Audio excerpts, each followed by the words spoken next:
te adorarei. Estás aqui, mudando destinos, te adorarei, te adorarei. Estás aqui, operando milagres, te adorarei, te adorarei. Estás aqui, transformando nossas vidas, te adorarei, te adorarei. Meu Deus é Deus de milagre, Deus de promessa, caminho no deserto, luz na escuridão. Meu Deus, esse é quem tu és. Deus de milagre, Deus de promessa, caminho no deserto, luz na escuridão. Meu Deus, esse é quem tu és. Estás aqui, tocando os corações, te adorarei, te adorarei. Estás aqui, curando multidões, te adorarei, te adorarei.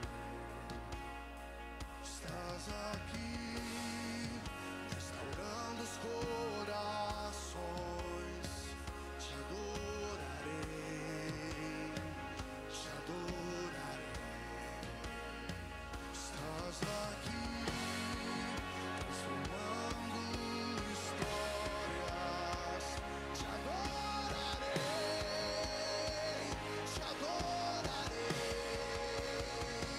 Meu Deus é Deus de milagre, Deus de promessa, caminho no deserto, luz na escuridão.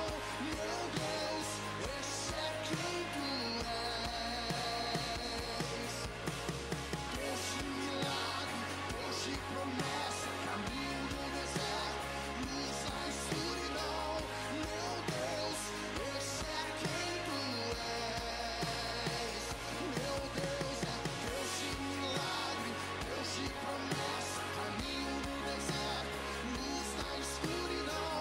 Meu Deus, esse é quem tu és. Deus de milagre, Deus de promessa, caminho no deserto, luz na escuridão. Meu Deus, esse é quem tu és. Esse é quem tu és. Esse é quem tu és. Esse é quem tu és. Esse é quem tu és. Esse é quem tu és. Esse é quem tu és. Esse é quem tu és. Esse é quem tu és. Meu Deus, Deus de milagre, Deus de promessa, caminho no deserto, luz na escuridão. Meu Deus, esse é quem tu és. Deus de milagre, Deus de promessa, caminho no deserto, luz na escuridão. Meu Deus, esse é quem tu és. Me sustenta até quando não vejo, me sustenta até quando não sinto, pois tu estás no controle, pois tu estás no controle. Me sustenta até quando não vejo, me sustenta até quando não sinto, pois tu estás no controle, pois tu estás no controle. Me sustenta até quando não vejo, me sustenta até quando não sinto, pois tu estás no controle, pois tu estás no controle. Me sustenta até quando não vejo, me sustenta até quando não sinto, pois tu estás no controle.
Graça e paz, irmãos.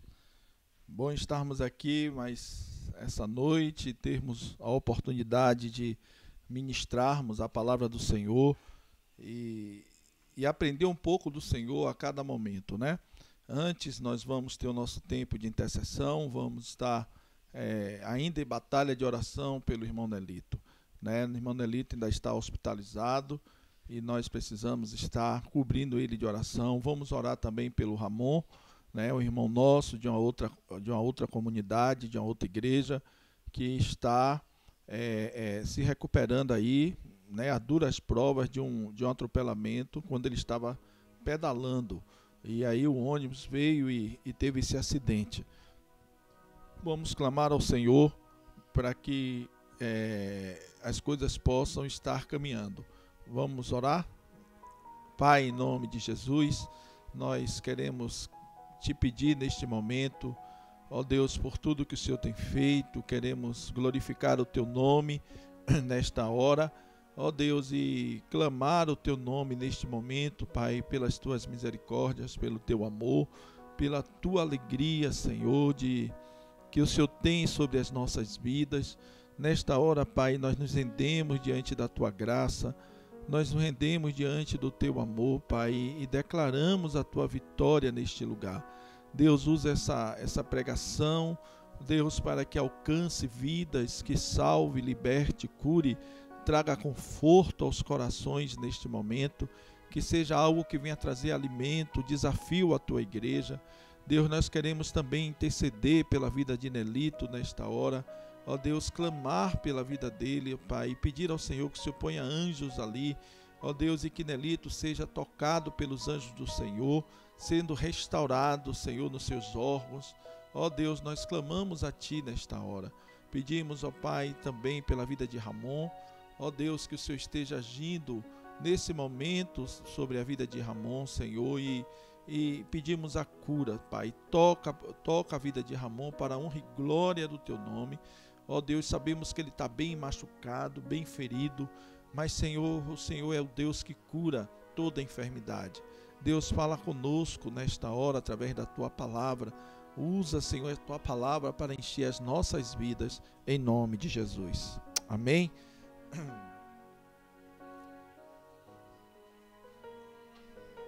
Glória a Deus. Aleluia. Nós vamos hoje, irmãos, trazer uma palavra sobre ministérios de misericórdia. E eu queria que você abrisse aí a sua Bíblia, ou lesse aí conosco, em Lucas 10, 25, 37, que diz o seguinte: certa ocasião, um perito da lei levantou-se para pôr Jesus à prova e lhe perguntou: Mestre, o que preciso fazer para herdar a vida eterna? O que está escrito na lei? Respondeu Jesus. Como você a lê? E ele respondeu: ame o Senhor, seu Deus, de todo o seu coração, de toda a sua alma, de todas as suas forças e de todo o seu entendimento, e ame-o, seu próximo, como a ti mesmo. Disse Jesus: você respondeu corretamente, faça isso e viverá. Mas ele querendo justificar-se, perguntou a Jesus: e quem é o meu próximo? Em resposta, disse Jesus: um homem descia de Jerusalém, para Jericó, quando caiu nas mãos de assaltantes. Estes lhe tiraram as roupas, espancaram e se foram, deixando-o quase morto. Aconteceu estar descendo pela mesma estrada um sacerdote, quando viu o homem, passou pelo outro lado. E assim, também um levita, quando chegou ao lugar e o viu, passou pelo outro lado. Mas um samaritano, estando de viagem, chegou onde se encontrava um homem, e quando o viu, teve piedade dele, aproximou-se e enfaixou-lhes as feridas, derramando nelas vinho e óleo. Depois colocou sobre o seu próprio animal, levou-o para uma hospedaria e cuidou dele. No dia seguinte, deu 2 denários ao hospedeiro e disse-lhe: cuide dele. Quando voltar, lhe pagarei todas as despesas que você tiver. Qual desses 3 você acha que foi o próximo do homem que caiu nas mãos dos assaltantes? Aquele que teve misericórdia dele, respondeu o perito na lei. Jesus lhe disse: vá e faça o mesmo. Amém? Irmãos, essa história é uma história que nos desafia, que traz sobre nós um grande desafio. Mas nós queríamos, antes de entrar na questão da misericórdia, fazer uma análise um pouco sobre o texto. Quem são os dois que passaram de longe? Na nossa introdução, hoje nós vamos falar um pouco sobre isso. Quem são esses dois? Em momentos diferentes, um sacerdote e um levita. Passou primeiro um sacerdote, depois passou um levita. E eles se aproximaram, mas passaram do lado da estrada, não querendo envolver-se com as necessidades do homem ferido. Então, uma coisa interessante é que tanto o sacerdote como o levita, ao se aproximar, eles passaram, foram pelo cantinho e não quiseram se envolver com o homem ferido. Uma outra coisa, não devemos nos precipitar em desprezar esses homens, pois podemos descobrir que estamos condenando a nós mesmos. Toda vez que a gente lê isso aqui, a gente tenta condenar tanto o levita quanto o sacerdote. Mas eu quero lhe dizer que às vezes a gente está condenando a nós mesmos. Muito de nós, na sua grande maioria, age como o sacerdote e o levita. Se não na sua grande maioria, mas boa parte a gente age dessa forma. Então, cuidado, não se precipite em trazer desprezo ou julgamento à condição do sacerdote e à condição do levita, porque você pode estar se autocondenando. Pode passar. Imagine como você reagiria se tivesse com muito medo pegando um atalho por um beco escuro, Imagine você descendo, entrando numa rua e visse uma pessoa jogada no chão. E essa rua fosse uma rua, uma bocada, uma rua muito perigosa. Então a gente, quando lê essa história, a gente não entende, e os historiadores falam que a estrada de Jericó, que dava para Jericó, saindo de Jericó, era uma estrada perigosíssima. E era uma estrada que dava muitos assaltantes, muitas pessoas que ali caminhavam, mas esse homem decidiu caminhar, trilhar aquela estrada. Esse homem decidiu caminhar naquele lugar. E, irmãos, ele sabia do perigo que poderia estar correndo, ele sabia do perigo que poderia estar passando, mas ele decidiu descer de Jerusalém para Jericó, usando essa estrada. E isso foi algo interessante. Então, eu quero que você entenda, e nesse momento você consiga entender comigo, que não era uma coisa de fácil. Ele desceu de Jerusalém para Jericó e ele desceu numa estrada meia perigosa. Quantas vezes a gente passa por isso, usando atalhos ou passando por lugares perigosos, e a gente, às vezes, é assaltado. Talvez o sacerdote, o levita, tenham tido outro motivo genuinamente religioso para evitar o homem, O homem ferido, eles poderiam ter pensado também que o homem estivesse morto. Então, olhe bem, além da questão do perigo, eles evitaram por causa da questão do perigo. Essas são conjecturas que a gente tem para que a gente não julgue ninguém além de saber. Era uma estrada perigosa, então tanto o sacerdote quanto o levita poderia ter dito: eu não vou me mexer com esse homem não, eu não sei quem ele é, eu não sei o que foi que ele fez, eu não sei o que é que está acontecendo com a vida dele, eu vou largar ele aí. Não é verdade? Mas também pode ter sido um ato religioso. Quando ele viu o homem ferido, ele pensou, além da ferida, ele pensou que pudesse estar morto. Por quê, pastor? Pode ter sido um ato religioso.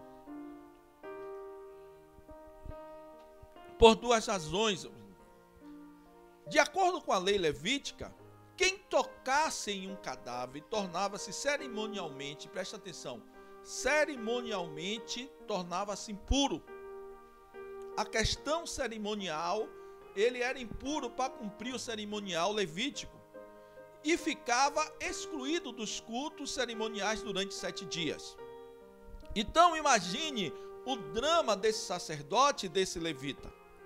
Ele, ao descer, ao entrar nessa estrada perigosa, ele encontra um homem ao chão mesmo ferido, ensanguentado, um levita e um sacerdote não poderia tocar em sangue. Eles poderiam ter imaginado e dito: esse homem está morto e está ferido, eu não vou passar por aí para não me tornar impuro e ficar afastado dos cultos e ficar afastado das cerimônias. Preste bem atenção o drama.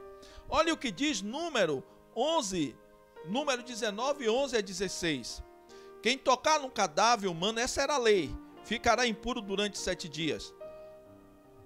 Deverá purificar-se com essa água, deverá purificar-se com essa água no 3º e no 7º dia. Então estará puro, mas se não se purificar no 3º e no 7º dia, não estará puro. Quem tocar num cadáver humano e não se purificar, contamina o tabernáculo do Senhor e será eliminado de Israel. Ficará impuro porque a água da purificação não foi derramada sobre ele. Sua impureza permanece sobre ele. Esta é a lei que se aplica quando alguém morre numa tenda. Quem entrar na tenda e quem dela estiver ficará impuro por 7 dias. Irmãos, essa era a lei. Vamos aqui o 15 e o 16. E qualquer recipiente que não estiver fechado ficará impuro. Quem estiver no campo e tocar em alguém que tenha sido morto à espada, ou que tenha sofrido morte natural, ou no osso humano, ou num túmulo, ficará impuro durante 7 dias. A lei trazia essa visão. Então, uma das razões aqui, nós estamos analisando a questão do levita e do sacerdote. A primeira razão era o perigo, né? Eles olharam e disseram: olha, esse cara aí esse lugar é um lugar muito perigoso, eu não vou me envolver com esse homem. A outra questão era a questão religiosa. Eu não vou entrar nesse lugar, eu não vou passar por aqui, porque esse homem está ensanguentado ou está morto, e a lei diz que eu me tornaria impuro para a cerimônia, eu não participaria das coisas. Então até aí tudo bem, a gente está falando ainda do sacerdote e o levita. Vamos aqui ainda. O sacerdote e o levita passaram de longe, e ao fazerem isso, eles passaram longe do ensinamento claro das Escrituras. O fato dele não ter parado para ver aquele homem, eles perderam o ensinamento das Escrituras. Olha o que diz Levítico 19:34. O estrangeiro residente que viver com vocês será tratado como natural da terra. Ame-no como a si mesmo, pois vocês foram estrangeiros no Egito. Eu sou o Senhor, Deus de vocês.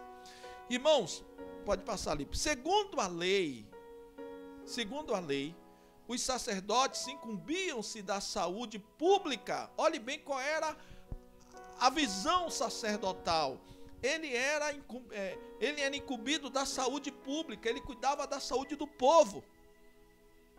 Enquanto que os levitas distribuíam das esmolas para os pobres. Esse era o chamado sacerdotal.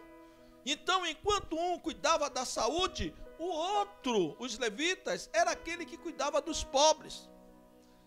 Mas os sacerdotes e levitas, eles não valorizaram o chamado. Esse era o chamado, não era a cerimônia. Você já percebeu, irmãos, que eles se preocupavam mais com a cerimônia do que com o chamado? Só estou na introdução. Mas olha que coisa interessante, mas os sacerdotes e levitas valorizavam mais suas agendas repletas de cerimônias e de outras atividades religiosas legítimas. Era legítimos, as atividades religiosas eram legítimas, era repleta de cerimônias e de outras coisas, também tinha, o sacerdote tinha que estar em vários ambientes participando das coisas, mas o chamado sacerdotal que Deus deu ao sacerdote e ao levita, ao sacerdote era cuidar da saúde pública, não interessava quem fosse, e aos levitas cuidar da distribuição das esmolas.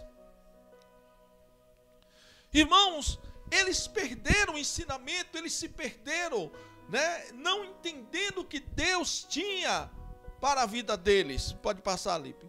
Eles negligenciaram um preceito importante, que obedecer é melhor do que sacrificar.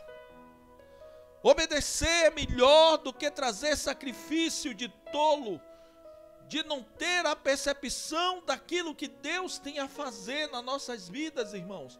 Tem muita gente que está sacrificando em vez de obedecer.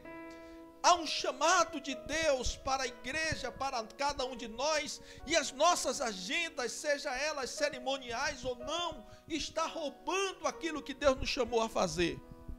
Está tirando de nós a verdadeira percepção daquilo que Deus nos chamou a fazer. Então isso importa. Isso importa e muito.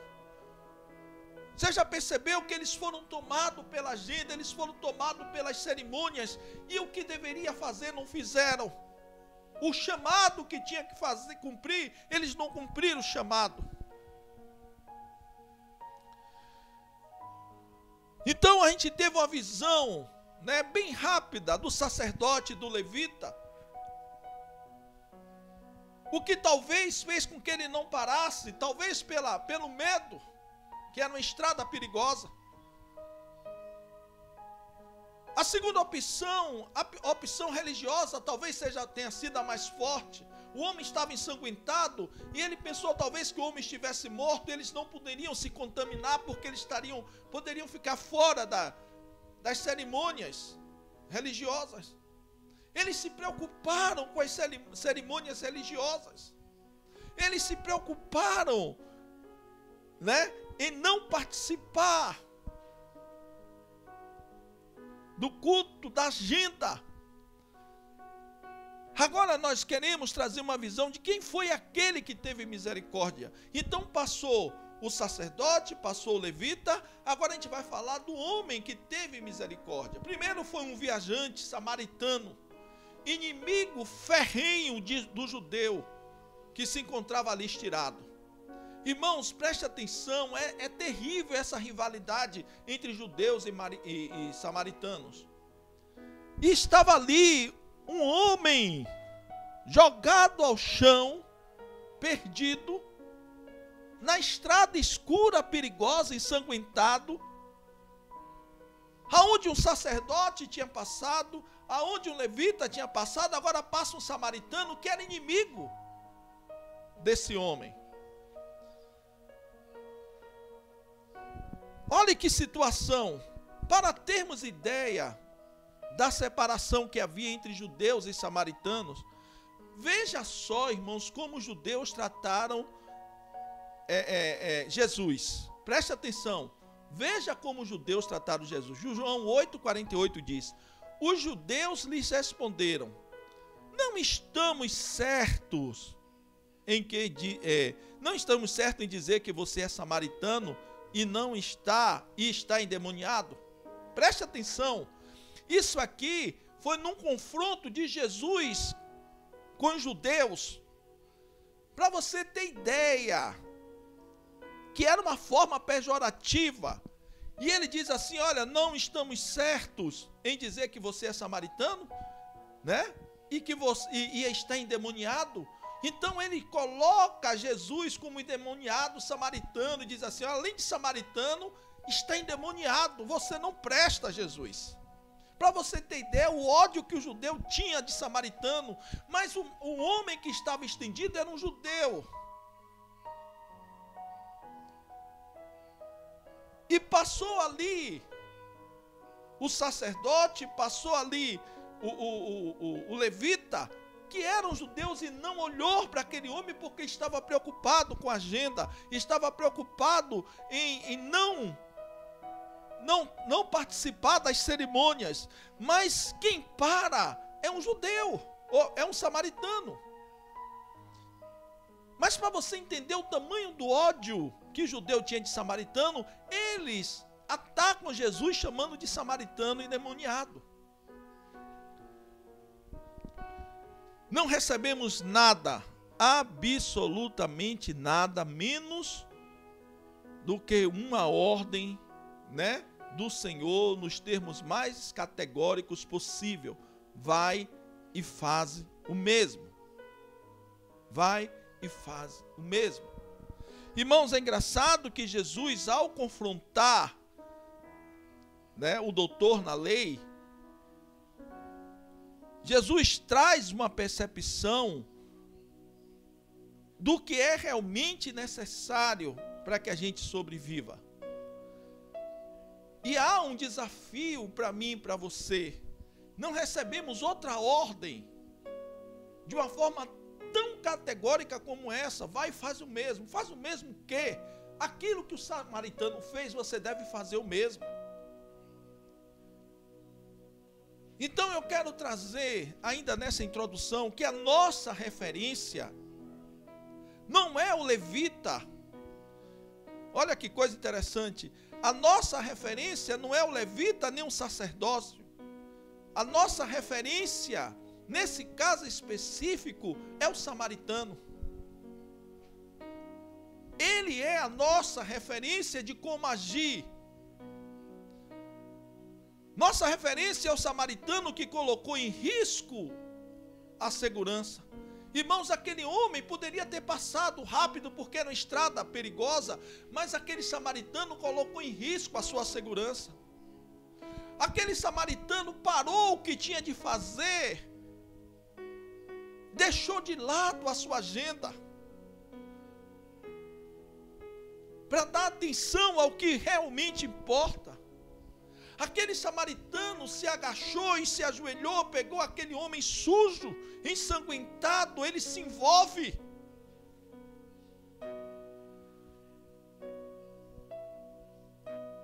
É um envolvimento pessoal com uma pessoa necessitada, pertencente a outra classe social. Irmãos, essa é a referência que Deus quer para a sua igreja.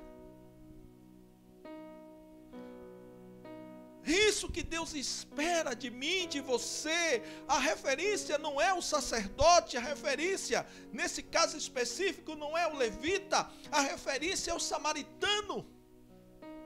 É a atitude que ele teve, ele abre mão da segurança, ele deixa de lado a agenda, ele fica sujo, ele envolve-se pessoalmente com a pessoa necessitada.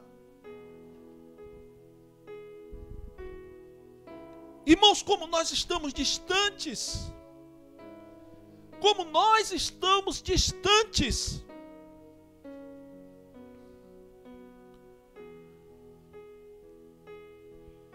O nosso evangelho é o evangelho de uma referência de sacerdotes e levitas que passam de lado. A gente não entende porque às vezes a gente mora de perto de pessoas complicadas, difíceis. A gente não entende porque o Senhor nos faz ver pessoas em situação de risco. Está na hora da gente começar a enxergar a referência do samaritano e a ordem que Deus deu a cada um de nós.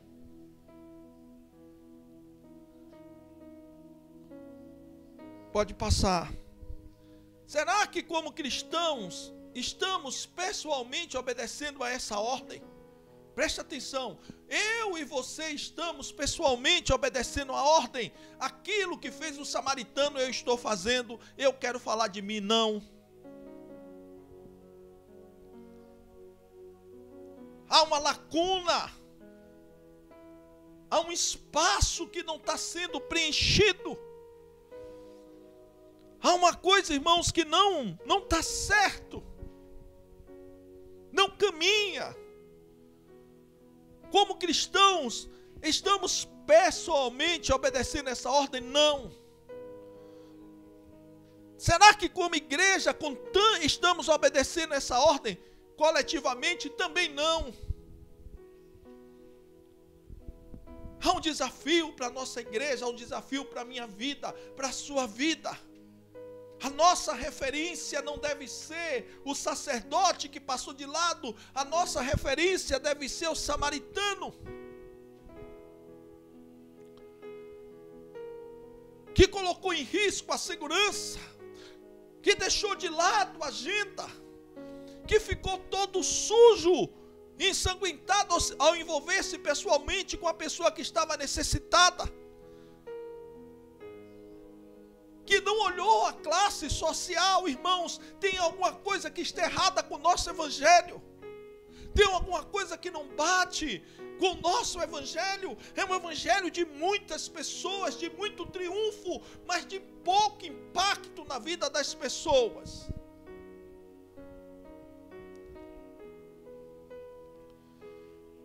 Então eu quero começar a pregar nessa noite.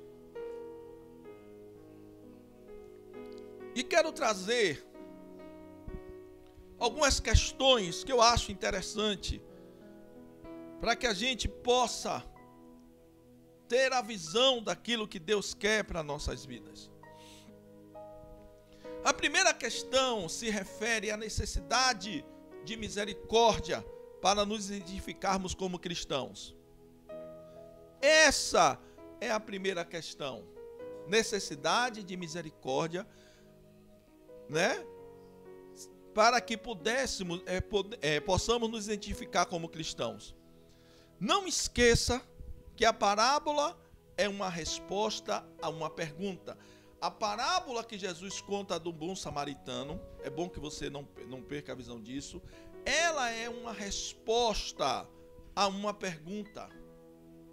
E sabe qual foi a pergunta que o doutor na lei faz? Preste bem atenção. O que devo fazer para ter o quê? A vida eterna. O doutor na lei. O que devo fazer para ter a vida eterna? Ele pergunta. Ele conhecia a lei. O que devo fazer para ter a vida eterna? A parábola começa com essa pergunta.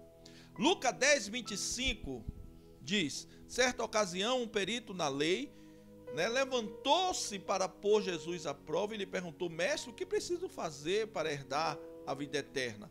Jesus responde chamando a atenção do doutor na lei para o exemplo do bom samaritano, que supriu as necessidades físicas e financeiras do homem caído. Olhe bem, ele faz uma pergunta de eternidade e Jesus responde com a parábola do bom samaritano. Irmãos, tem alguma coisa aí que... É porque Jesus não disse: olha, vá no templo e aceite meu nome e faça isso. Jesus conta a parábola e diz assim: faça o mesmo. Marcos 10, 17 diz: quando Jesus ia saindo, um homem correu em sua direção, pôs-se de joelho, diante dele e perguntou: bom mestre, o que farei para herdar a vida eterna? Irmãos, esse aqui já é o jovem. É interessante que essa questão, essa indagação, não só com o doutor na lei, mas agora essa indagação vem em cima da questão do jovem, do jovem rico. Ele pergunta também o que deveria fazer para herdar a vida eterna. E a resposta de Jesus foi tão parecida enquanto lá, com o bom samaritano, com o doutor na lei, Jesus disse assim: olha, você deve, fazer o que fez o bom samaritano, faça a mesma coisa. Aqui Jesus disse: vende tudo o que tens e dá aos pobres. Meus irmãos, duas coisas importantes. Nós precisamos ver a necessidade de misericórdia como algo importante na nossa vida, na vida da nossa igreja. Nós precisamos ver isso. Irmãos, tem algo importante aí, porque as pessoas falam de vida eterna e Jesus retruca com a questão da misericórdia. Nós não podemos achar e falar de vida eterna sem perceber o chamado que a igreja tem para agir com misericórdia. Irmãos, eu não estou falando de salvação pelas obras. Eu não estou falando de salvação pelas obras, não é isso que eu estou falando. Eu estou falando de um chamado, de um cumprimento de chamado. Isso traz identidade como cristão. Isso vai nos fazer ter entendimento. Irmãos, não é olhar de longe, não é dar um adeus, não é mandar uma cesta básica, É você ter percepção do chamado pessoal que você tem, que a vida é importante. Quantas vezes a gente passou em becos escuros e viu pessoas, talvez, quando eu falo beco escuro aqui, não necessariamente escuro, mas quem sabe você está numa festa, você está no shopping, pessoas desesperadas, vivendo tempos de crise. Mas a nossa agenda não deixa, mas o nosso tempo não deixa, os nossos afazeres não permitem que as coisas aconteçam. Então houve a indagação do doutor na lei, mas teve uma indagação parecida do jovem rico, e a resposta de Jesus foi a mesma.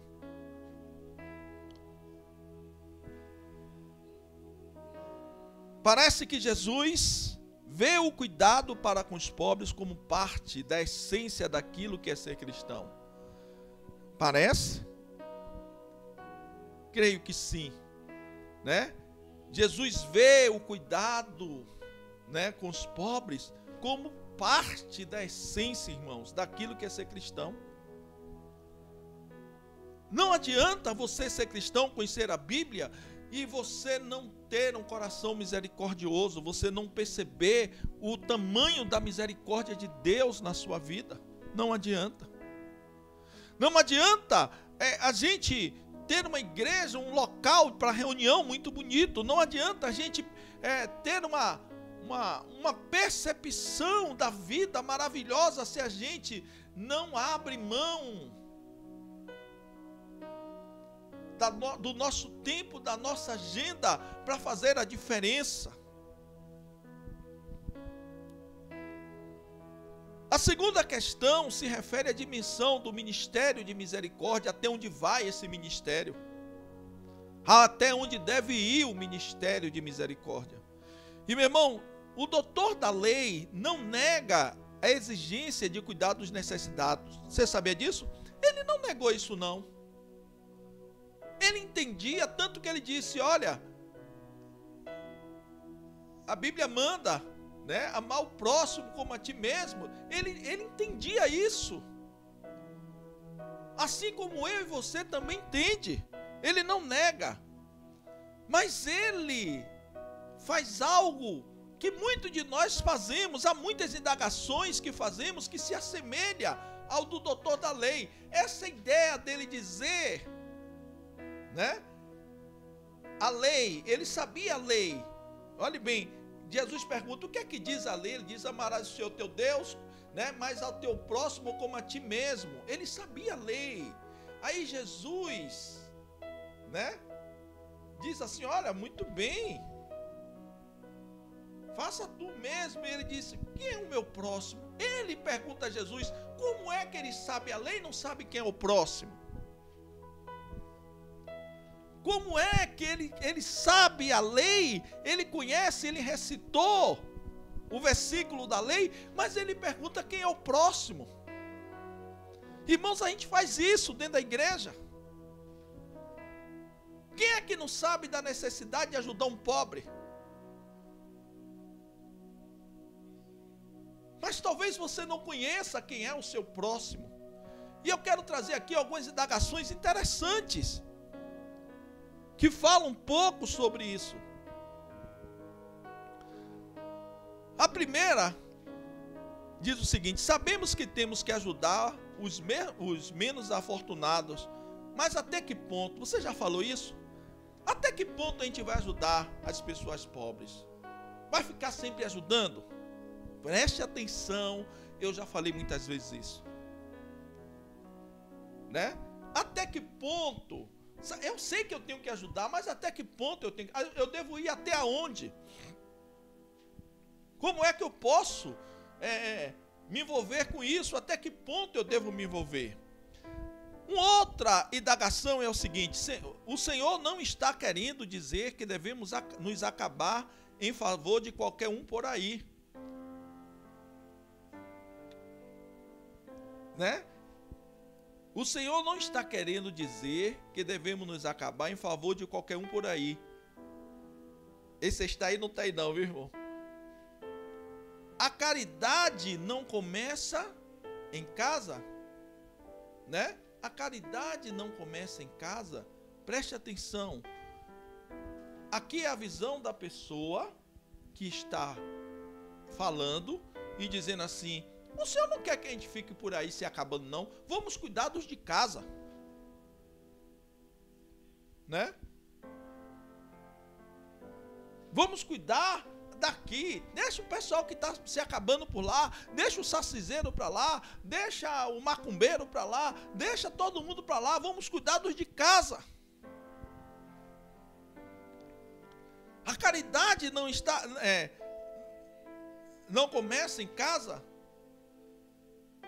Essa é a realidade. Vamos passar aqui. O Senhor não está dizendo que todo cristão deve se envolver profundamente com os feridos e carentes deste mundo, não é? Olhe bem, essa é uma indagação, né? O Senhor não está dizendo isso? Que todo cristão deve se envolver profundamente com os feridos e carentes do mundo? Aí a pessoa mesmo responde: não tenho muito jeito para esse tipo, né, de coisa. Não é o meu dom. Não é verdade?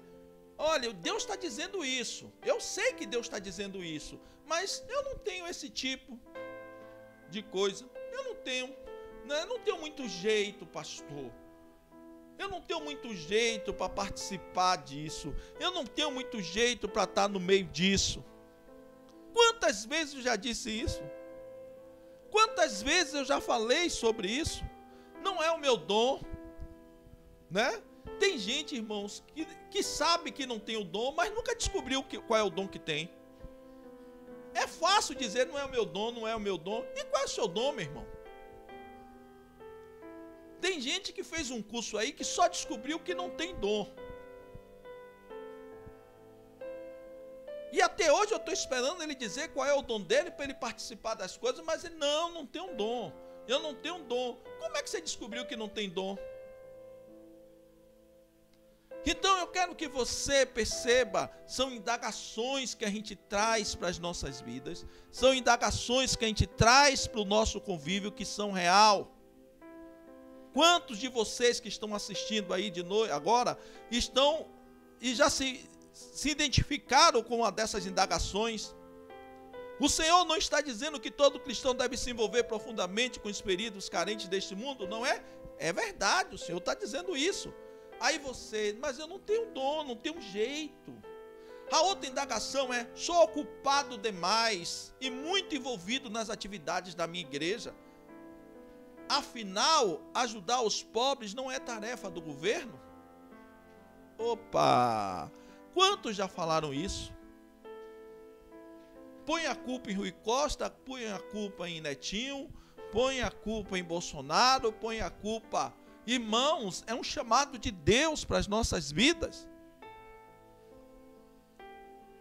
É um chamado de Deus para o nosso coração. Sou ocupado demais.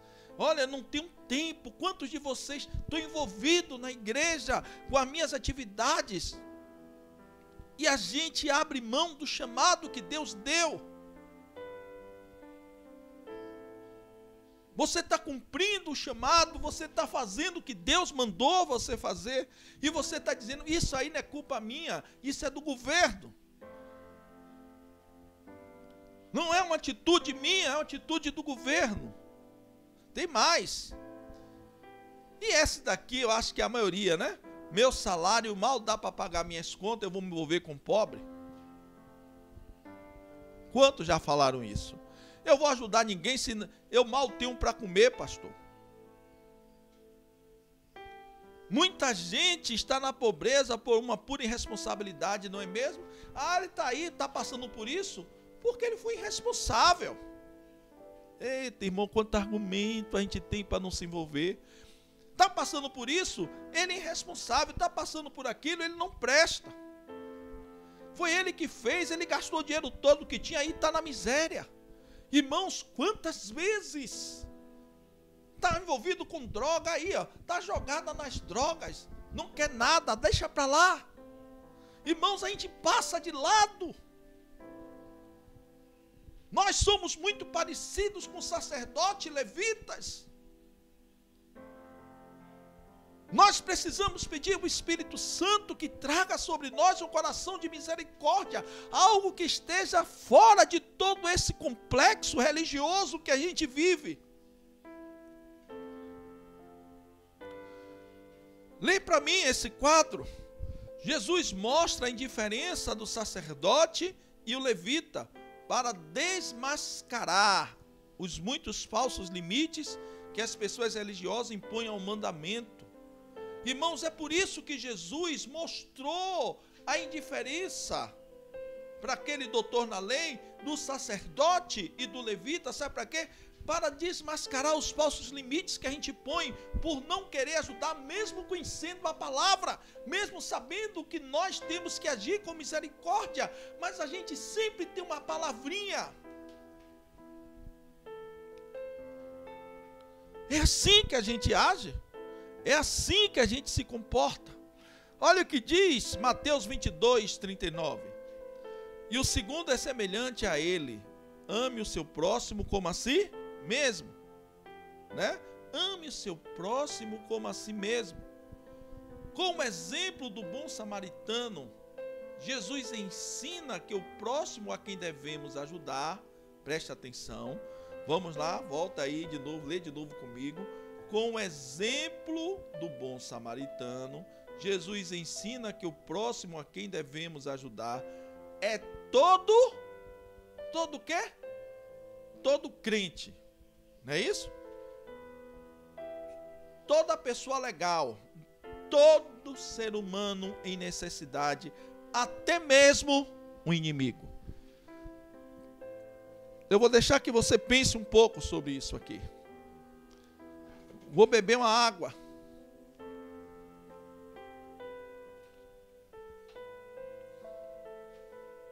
O exemplo do bom samaritano, Jesus está nos ensinando que o próximo, a pessoa próxima, o próximo que Jesus está falando, a quem devemos ajudar, é todo ser humano em necessidade, até mesmo o inimigo. Irmãos, e nós vivemos isso essa semana.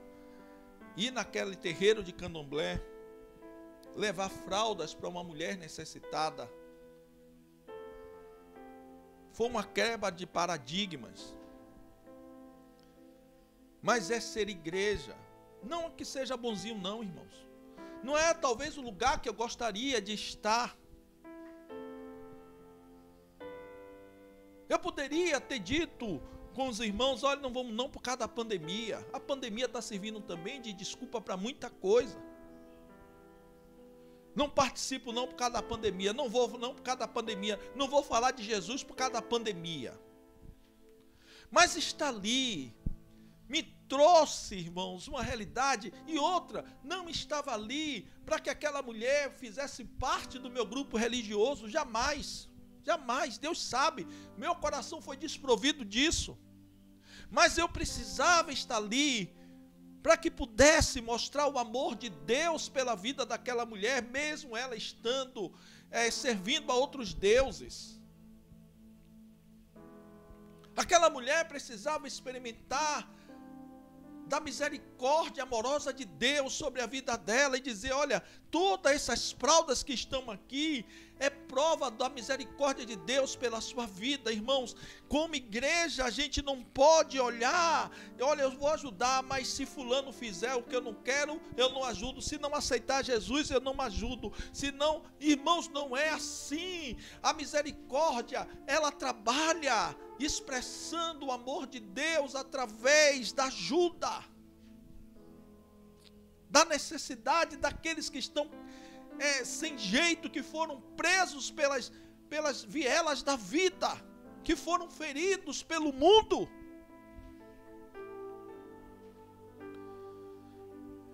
Eu quero dizer a você que é uma quebra de paradigma, é uma mudança de entendimento em nome de Jesus. Você como igreja entenda o que eu estou lhe falando, irmãos, não é ecumenismo, é misericórdia pelo saciseiro, é misericórdia por aqueles que estão atrás das grades, é misericórdia de Deus. Não é simplesmente criar adeptos e você fazer proselitismo, não é isso que eu estou dizendo, é expressão de misericórdia e deixar que o Espírito Santo de Deus haja na vida daquela pessoa, que haja despertamento, interesse.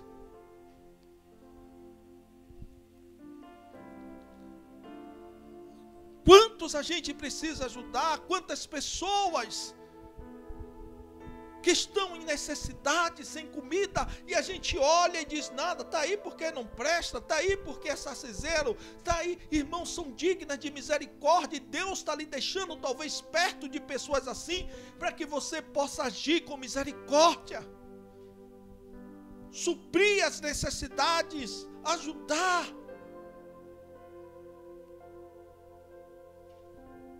Eu sei que essa pregação vai incomodar muitas pessoas, mas irmãos, o evangelho tem que ser passado todo, não pode ser pela metade. Nós não podemos ter evangelho pela metade, nós não podemos entender que a coisa tem que ser mais ou menos, não. Isso faz parte do evangelho, você entender que a misericórdia é extensão do amor de Deus a todo homem necessitado, marque isso.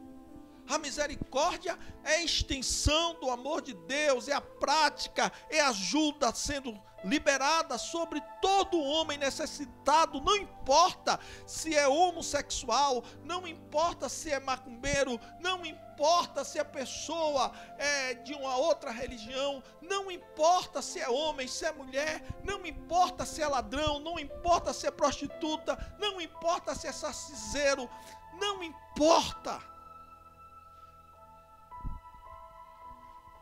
É a misericórdia de Deus alcançando pessoas, fazendo diferença. Esse é o ensinamento que o próximo aqui devemos ajudar, é todo ser humano em necessidade, até mesmo o inimigo. E eu quero logo falar aqui, no próximo slide, Jesus não está falando de voto de pobreza. Ou alguém dizer assim, agora vou me mudar para uma favela, não é isso. O que eu estou falando é de chamado. Talvez você esteja em um lugar, morando em um lugar que tenha pessoas necessitadas e você perdeu a sensibilidade. Talvez o Senhor lhe colocou em mansões que tem pessoas que estão presas e feridas na estrada da vida, necessitando, e você, da misericórdia, você não tem, você perdeu a sensibilidade. Não é você achar que tem que fazer voto de pobreza, ou se não é isso, irmãos. É a sensibilidade de um chamado de ser igreja. Precisamos estar preparados para não fazer distinção entre o pobre que merece ajuda e o que não merece. Já viu isso?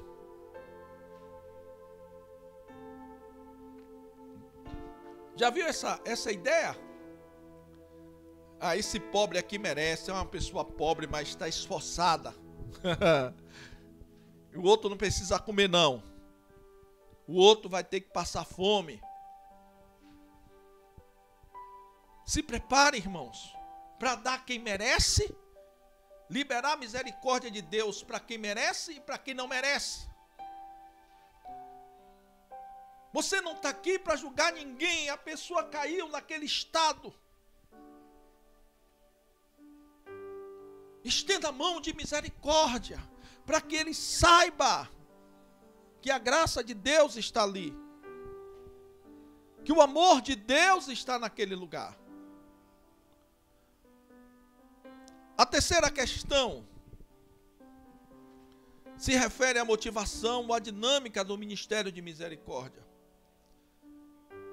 Israel recebeu a lei de Deus, a qual exigia claramente misericórdia com o próximo. Não basta saber qual é a nossa obrigação, irmãos. Tem muita gente assim. O sacerdote e o levita, eles conheciam bem os ensinamentos bíblicos. Quem conhecia melhor os ensinamentos bíblicos do que os sacerdotes e os levitas? Desde pequeno eles são trabalhados para conhecer os ensinamentos bíblicos. Eles conheciam os princípios éticos do que fazer e do que não fazer. Eles conheciam as afinidades étnicas da sua raça, do seu grupo, do que era ser judeu. Eles tinham uma afinidade, eles percebiam, irmãos, o sacerdote e o levita, eles conheciam muito bem. Imagine que eles recitam a lei de uma forma maravilhosa, eles são exaltados por isso. Eles buscavam viver os princípios éticos.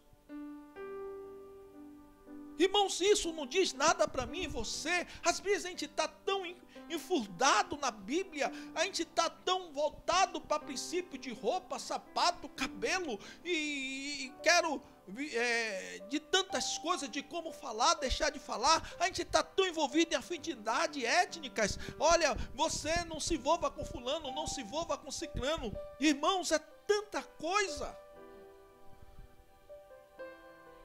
Mas tem uma coisa que a gente precisa entender, pode passar. Mas tudo isso não bastava. O que acontecia, irmãos, é que eles tinham tudo isso, mas na hora que ele viu um homem estendido no chão, eles não acolheram. Eles não fizeram o que deveria fazer. Aí você vai me perguntar, pastor, errado ter ensinamentos bíblicos? Não. Errado ter princípios éticos? Também não. Errado ter afinidades étnicas? Também não. Mas você não pode ter, você precisa ter ensinamento, você precisa ter princípios e afinidade, mas você precisa ser sensível à voz da misericórdia. Você tem que ser agente da misericórdia no mundo, pegar todo esse ensinamento, todo o princípio ético e afinidade étnicas e fazer o que tem que ser feito. Já um samaritano, irmão, pode passar, tinha toda a estrutura de conhecimento, não tinha toda a estrutura de conhecimento que tinha o sacerdote e o levita. O samaritano não tinha um conhecimento bíblico, o samaritano não tinha a percepção ética de princípios éticos, ele não tinha afinidade étnica que tinha o sacerdote e o levita. Mas sabe o que é que ele fez? Ele agiu com compaixão. O que Deus quer para mim e para você é que a gente esteja sensível a olhar o outro com compaixão, com misericórdia.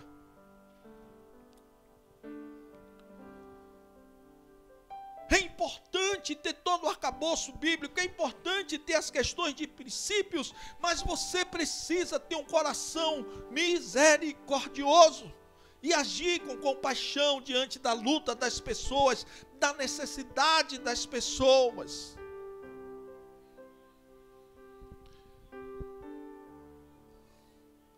E eu quero finalizar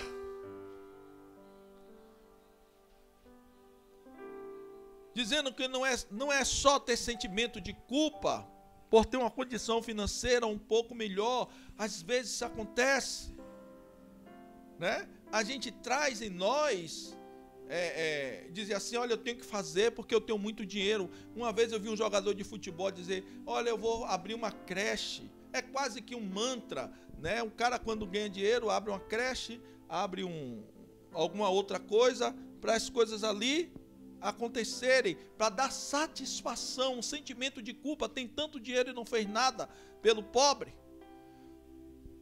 Não é só preparar uma cesta básica em tempos de natalino, né? Ou de alguma tragédia. Você já viu a mobilização que se tem em tempo de... Teve uma vez, irmãos, que teve um enchente aí, que o cara disse, não precisa mandar mais roupa, não. Não é só isso. Irmãos, a igreja, ela tem na sua essência a misericórdia, a compaixão, independente de quem quer que seja. Você poder olhar alguém que professa um outro Deus diferente do seu, mas que aquela pessoa está necessitada, talvez esteja precisando de uma roupa, de um sapato, de um remédio. Você não pode virar a cara, você não pode dizer, deixa para lá. Você encontrar, quem sabe, um homossexual, alguém que está sofrendo, alguém que está vivendo dias de luta, de muita miséria, e você fechar as portas, dizer que não ajuda. É tempo de você abrir o coração e ter um entendimento. Pode passar ali. É hora de prestarmos mais atenção, pois o mundo, que nunca foi um lugar seguro para se viver, está ficando menos seguro a cada dia. O muro é a estrada de Jerusalém para Jericó. O mundo é a estrada de Jerusalém para Jericó. Esse é o mundo. E nessa estrada tem muita gente ferida e caída. Mas nessa estrada também tem muitos sacerdotes e levitas que estão passando. Estão virando a cara. Talvez você tenha alguém que lhe fez mal. Talvez você tenha alguém que você já falou tantas vezes e a pessoa não larga o vício. E você vê às vezes essa pessoa na lama. E você diz, eu não vou ajudar mais não. Não merece. Quem somos nós? Quantas vezes temos sido ajudados pelo Senhor, pela misericórdia de Deus? A Bíblia diz que a misericórdia do Senhor é a causa de não sermos consumidos. Sabe por quê, irmãos? Toda hora eu preciso da misericórdia de Deus, porque eu me levanto, caio e estou ali, e Deus tendo misericórdia. Se Ele tem misericórdia de mim para que eu não seja consumido, como eu não posso ter de uma pessoa que está sofrendo? Eu queria que você entendesse isso nessa noite. E a partir daqui nós vamos ter uma sequência de estudos sobre misericórdia. Vamos aprender um pouco sobre misericórdia.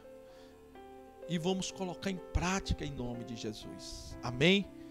Glória a Deus. Vamos orar. Vamos nos colocar diante do Senhor. Pai querido, Pai amado, eu quero te agradecer por essa noite tão especial, tão maravilhosa, aonde o Senhor está nos despertando a viver, Deus, um ministério de misericórdia. Desperta a tua igreja, desperta, Senhor, traz essa essência para dentro do nosso coração, que venhamos ter misericórdia com os de dentro da igreja, com os de fora, com aqueles que não professam a nossa mesma fé, aqueles, ó Pai, que não estão perdidos, quem sabe, no mundo das drogas, aquele que tem feito do seu corpo verdadeiros marcas de mutilações. Deus, que o Senhor nos use e nos dê sensibilidade e compaixão pelo mundo perdido. Guarda o nosso coração, guarda a nossa vida.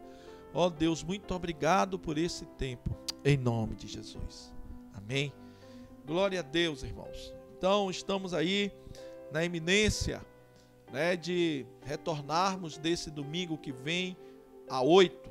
Estamos correndo aí quanto tempo, arrumando tudo, para que desse domingo que vem a 8 já estejamos assim, colocando as coisas em ordem, tá certo? Quero também colocar diante dos irmãos, que os irmãos estejam orando, pedindo a Deus que esteja guardando as nossas vidas, livrando-nos de todo mal. Quero pedir aos irmãos também que estejam ligados, ligados com aquilo que Deus está fazendo na nossa igreja, que são coisas grandes. Tá bom? Vamos orar pelos dízimos, pelas ofertas.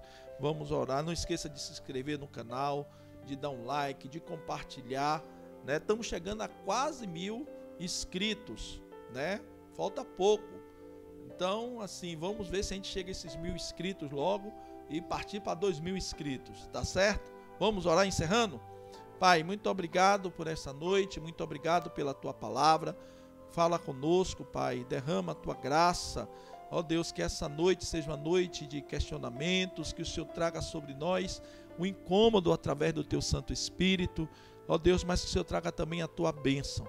Levanta a tua igreja nesse momento de dor, na estrada de Jerusalém para Jericó, onde tem tantas pessoas feridas pela pandemia, pelo medo, Senhor, tantas pessoas que precisam da nossa misericórdia, mesmo servindo a outros deuses, mesmo tendo opções sexuais diferentes. Deus, que o Senhor nos use para agir com misericórdia sobre essas vidas, daqueles que são salteadores, ladrões, assassinos. Deus, a tua igreja age com misericórdia. Põe no nosso coração, nesta hora, a tua bênção. Abençoa os dizimistas, os ofertantes. Abençoa, Senhor, o quilo solidário da nossa igreja. Ó Deus, guarda as nossas vidas, livra-nos de todo mal. Que o amor de Deus, nosso Pai, a graça de Jesus e as consolações do Espírito Santo seja com a tua igreja para todo sempre. Amém? Deus abençoe.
de tudo.